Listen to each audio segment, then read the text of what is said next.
ಎಲ್ಲರೂ ಈಗ ಅಕ್ಕಂಗಿಯರಿಗೆ ಅಷ್ಟೇ ಹೇಳಿದಲ್ಲಿ ಈ ಮಾತು ಎಲ್ಲರೂ ದಯವಿಟ್ಟು ಮತ್ತೆ ನಿಮ್ಮ ರಿಲೇಷನ್ ಯಾರಿರ್ತಾರೆ ಕಳಸಾಗಿರ್ತಾರ ಅಂತ ಯಾರಿದ್ರೆ ಹೇಳ್ರಿ ಕೊಡಂತ ಭಕ್ತಿರ್ತಾರ ಇಲ್ಲ ಯಾವ್ದೋ ಒಂದು ಜವಾಬ್ದಾರಿ ತಗೊಂಡು ಹೇಳ್ತಿರ್ತಾರ ಇಲ್ರಿ ಲೈಟಿಂಗ್ ಸರ್ ದೇವಸ್ಥಾನ ಮಾಡ್ತಿರ್ತಾರ ಇಂಥವ್ರು ಯಾರಿದ್ರು ಹೇಳ್ರಿ ನಮ್ದು ಒಂದ್ ದಿವಸದ ದುಡ್ಡು ವಿಚಾರ ಮಾಡ್ಕೊಂಡಿವ್ರಿ ಅದ್ ಎಷ್ಟು ಖರ್ಚು ಮಾಡ್ತೇವೆ ಕೊಡ್ರ ಅಂದ್ರೂ ಹೇಳ್ರಿ ಬಟ್ ನಮ್ದು ಕಾರ್ಯಕ್ರಮ ಯಶಸ್ವಿ ಆಗ್ಬೇಕು ಚಂದ ಆಗ್ಬೇಕು ಇದು ನಮ್ಮ ಮನೆ ಕಾರ್ಯಕ್ರಮ ಅಲ್ಲ ಇಡೀ ಊರಿನ ಕಾರ್ಯಕ್ರಮ ಇಡೀ ತಾಲೂಕಿನ ಕಾರ್ಯಕ್ರಮ ಇದು ಗ್ರ್ಯಾಂಡ್ ಆಗಿ ಆಗೋ ಕಾರ್ಯಕ್ರಮ ಮಾಡಾಕತ್ತಿದ್ದಾಗ ಕ್ವಾಲಿಟಿ ಕಾಂಪ್ರಮೈಸ್ ಆಗೋದು ಬೇಡ ಕ್ವಾಲಿಟಿ ಒಳಗೆ ಕಾರ್ಯಕ್ರಮ ಮಾಡೋದು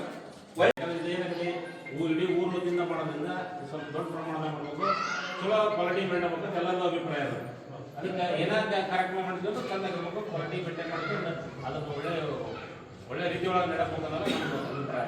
ಅದಕ್ಕೆ ಏನೋ ಒಂದು ಸಣ್ಣದಾಗಲಿ ದೊಡ್ಡದಾಗಲಿ ಒಂದು ಕಾರ್ಯಕ್ರಮ ಒಂದು ಕೆಲಸ ಅಂದಾಗ ಅದನ್ನು ಒಳ್ಳೆ ಅಚ್ಚುಕಟ್ಟಾಗಿ ಮಾಡ್ಬೇಕು ಅನ್ನೋದು ನಮ್ಮೆಲ್ಲ ಕಮಿಟಿ ಅನ್ನೋದು ನಮ್ಮದು ಅಭಿಪ್ರಾಯ. ಅದಕ್ಕೆ ನೀವು ಸಹಕಾರ ಕೊಡ್ರಿ, ನೀವು ಅದೇ ರೀತಿನೇ ಇದು ಮಾಡ್ರಿ, ನಾವು ಮಾಡ್ತೀವಿ. ಅದನ್ನು ಇನ್ನು ಮುಂದಿನ ದಿನದಾಗ ಹಂತವಾಗಿ ಮೀಟಿಂಗ್ ಹತ್ರ ಬಂದಾಗ ನಾವು ಒಂದೊಂದು ನಿರ್ಣಯ ಮಾಡ್ಕೊಂಡು ಬರ್ತೇವೆ. ಬಂದಾಗ ದೇವಸ್ಥಾನ ಕಮಿಟಿಯ ಅಧ್ಯಕ್ಷರು, ಕಾರ್ಯದರ್ಶಿಗಳು, ಸರ್ವ ಪದಾಧಿಕಾರಿಗಳು ಹಾಗೂ ಇಲ್ಲೆಲ್ಲ ಸೇರಿರ್ತಕ್ಕಂಥ ಕೊಟ್ಟೂರು ಬಸವೇಶ್ವರನ ಭಕ್ತಾದಿಗಳು, ತಾಯಂದಿರು, ಹಿರಿಯರು, ಅಣ್ಣಂದಿರು, ಅಕ್ಕಂದಿರು ಎಲ್ಲರಿಗೂ ನನ್ನ ಮೊಟ್ಟ ಮೊದಲ ನಮಸ್ಕಾರ ತಿಳಿಸುತ್ತಾ, ಇವತ್ತು ಮೊನ್ನೆ ದಿನ ನಮ್ಗೆ ಇಲ್ಲ 5 ಗಂಟೆಗೆ ಇವತ್ತು ಮೀಟಿಂಗ್ ಐತಿ ಅಂತ ಹೇಳಿದ್ರು. ಆ ಒಂದು ಪ್ರಯುಕ್ತ ಇವತ್ತು ಮೀಟಿಂಗಿಗೆ ಆಗಮಿಸಿದ್ದೀನಿ. ಇಲ್ಲಿ ತಾವೆಲ್ಲರೂ ಕಮಿಟಿಯವರು ಬಹಳಷ್ಟು ವಿಚಾರಗಳನ್ನು ತಾವೆಲ್ಲ ಎಲ್ಲರಿಗೂ ಮನಮುಟ್ಟುವಂತೆ ವಿಚಾರಗಳನ್ನು ತಿಳಿಸಿದ್ರಿ. ಅದು ಸೂಕ್ತವಾಗಿಯೂ ಒಂದು ಹಂತದಲ್ಲಿ ಸೂಕ್ತವಾಗಿದೆ. ಯಾಕಂದರೆ ಇದು ಒಂದು ನಮ್ಮ ರಾಜವ್ರು ಹೇಳಿದರು, ಇದು ನಮ್ಮ ಮನೆಯದಲ್ಲ, ನಮ್ಮ ಊರಿನ ಕಾರ್ಯಕ್ರಮ, ನಮ್ಮ ತಾಲೂಕಿನ ಕಾರ್ಯಕ್ರಮ.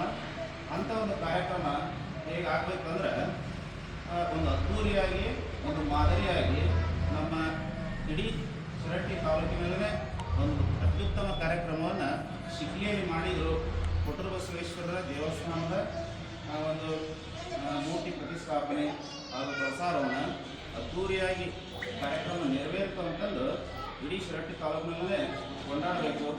ಆ ರೀತಿ ಒಂದು ಕಾರ್ಯಕ್ರಮವನ್ನು ಹಮ್ಮಿಕೊಂಡಿದ್ದು ಬಹಳಷ್ಟು ಸಂತೋಷಕರ ವಿಚಾರ. ನಾವೆಲ್ಲರೂ ಆ ಒಂದು ಕಾರ್ಯಕ್ರಮವನ್ನು ಯಶಸ್ವಿಯಾಗಿ ಮಾಡಲಿಕ್ಕೆ ತನು ಮನ ಧನದಿಂದ ಸಹಾಯ ಸಹಕಾರ ನೀಡ್ತಾ ಎಲ್ಲರೂ ಇದು ನಮ್ಮ ಮನೆಯ ಕೆಲಸ ಅಂದ್ಕೊಂಡು ಹೇಳಿದ್ರಿ.